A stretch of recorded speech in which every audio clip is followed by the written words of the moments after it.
Sometimes it's just through talking to them, not even when they're on set. You meet them for a coffee and think, I got a role for you. And as soon as the director walks off set or the AD walks off set, you'll hear them through their lav mic on the headphones say to the other actor, it's really hard to cast somebody when they're showing you.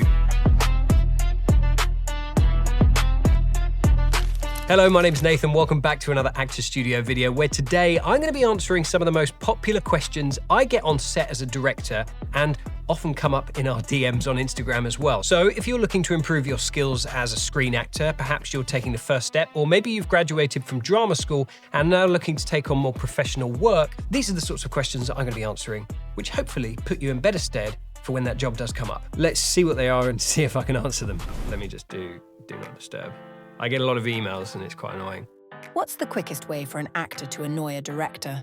You know, I think it's just not knowing your lines, because if you don't know the lines, there's kind of nothing you can do as a director to make the performance work. So that's an easy way for me to never want to work with you again. Have you ever pretended a take was good because you were running out of time?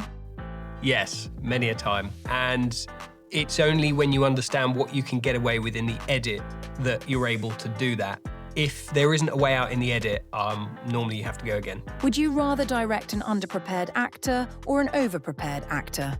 I'm going to say overprepared, because at least they understand why they're there, the circumstances of the scene.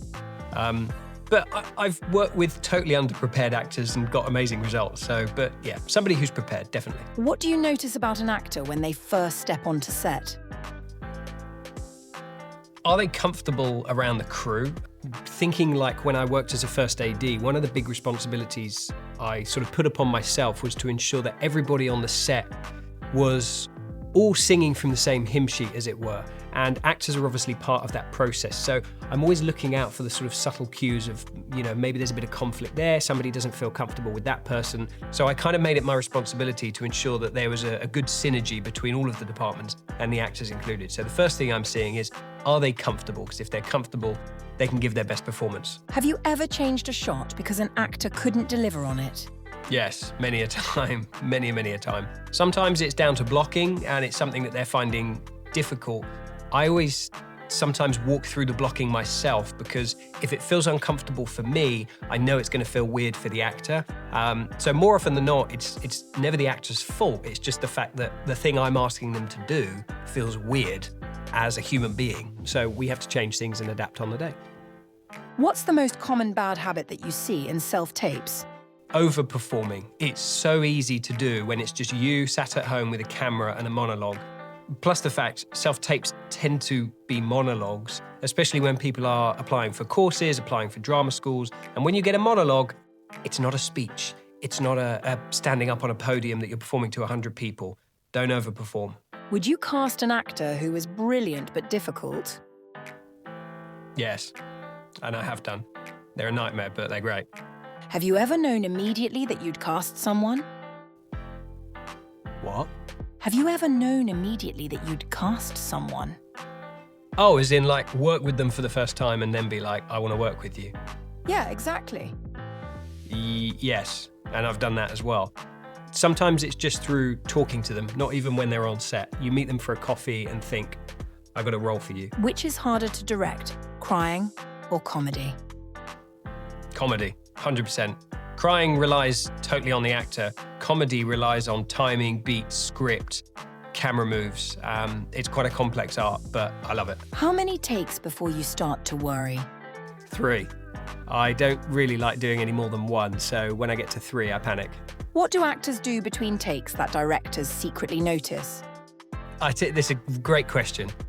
Actors will sometimes receive a note from me or an AD or someone else and say to them, yeah, fine, I got that, great, understood. And as soon as the director walks off set or the AD walks off set, you'll hear them through their lav mic on the headphones say to the other actor, what did he mean? I don't understand what they meant. Trust me, if you don't understand what somebody means, say so, because they're going to hear it over the headphones anyway. What's a bad habit that actors do between takes that annoys you? Wander off, which is just a nightmare. You guys are all set up with the cameras here, and I would just start wandering off and leave the room.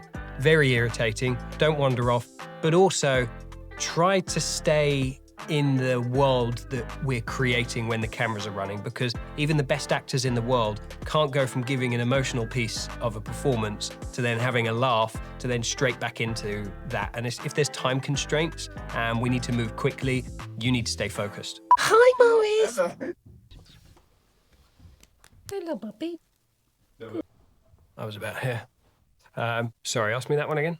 What's one note actors almost always misunderstand? To stop pushing so hard. When you say don't need to push as much, often what we're referring to is to just take the effort out of your performance.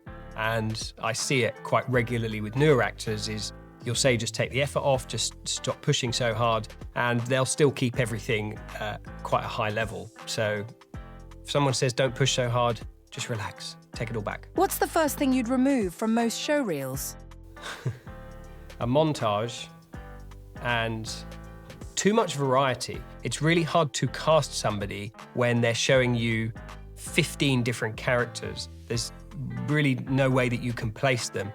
Showcase what you're good at, showcase what you want to be seen for, stick to that and push hard for it.